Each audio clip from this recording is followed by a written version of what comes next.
Pourquoi le choix du 5 septembre, qui est quand même une date symbolique pour le régime en place? Date, ce n'est pas forcément parce que ça correspond au 4e anniversaire de la prise du pouvoir par la junte, non. Nous étions en train de parler, nous avons fait un calcul à rebours. Normalement, le 21 septembre, c'est la date du référendum. Bien sûr. Or, je crois que le président de la transition doit prendre un décret, effectivement, pour appeler au vote. N'est-ce pas? Et ça se fait 30 jours avant. Cela nous amenait à peu près au 21 ou 22 de ce mois.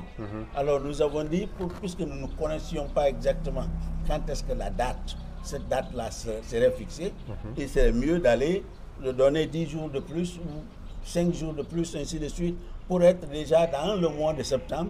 Comme ça, on est sûr quand même, on a déjà convoqué les gens pour aller faire un choix au référendum. C'est comme ça que c'est tombé sur le 5. Oui, vous avez dit manifestation à compter du 5 septembre, ce qui suppose que ce n'est pas simplement ce jour-là que vous pourriez appeler à des manifestations.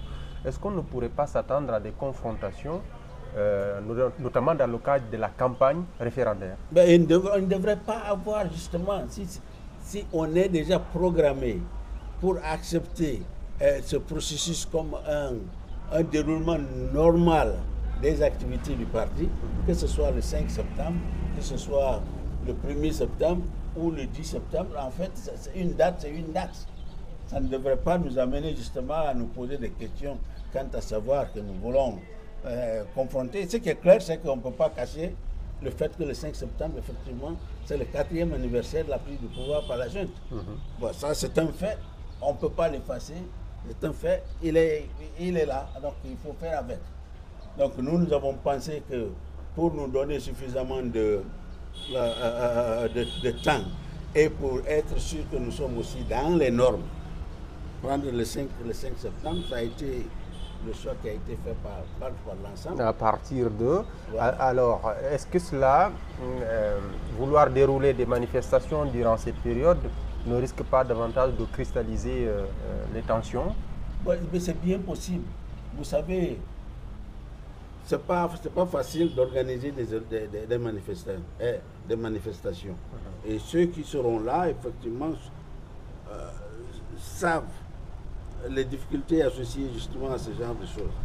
Quand on dit des manifestations tous les jours et sur l'étendue il y a qu'à Conakry déjà c'est des problèmes, à plus forte raison l'ensemble du territoire, c'est peut-être des ambitions, c'est notre souhait de pouvoir le faire pour sensibiliser la population, parce que en ce moment-là, nous serons obligés de faire et campagne et vulgarisation, parce qu'à l'heure actuelle, au moment où les dispositions sont prises au niveau de l'État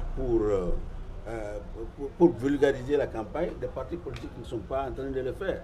Ça veut dire que ça se fait seulement d'un côté, puisque on dit théoriquement que c'est permis de le faire, mais la réalité est toute différente, complètement différente. Vous ne pouvez pas être sur le terrain aujourd'hui en train de dire non, dans la Constitution, parce qu'on peut décortiquer la nouvelle Constitution article par article et montrer effectivement les points sur lesquels il y a des désaccords.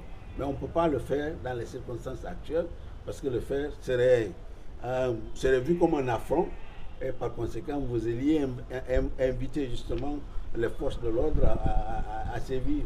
C'est la raison pour laquelle nous pensons, puisque nous devons faire le tout à la fois, et vulgarisation et campagne, pour le non, bien sûr, il faut prendre ce temps pour pouvoir... En tout cas, il faut essayer d'éviter d'être pris justement pour des gens qui viennent perturber. Alors on fait tout pour ne pas que ce soit vu de cette façon. Donc vous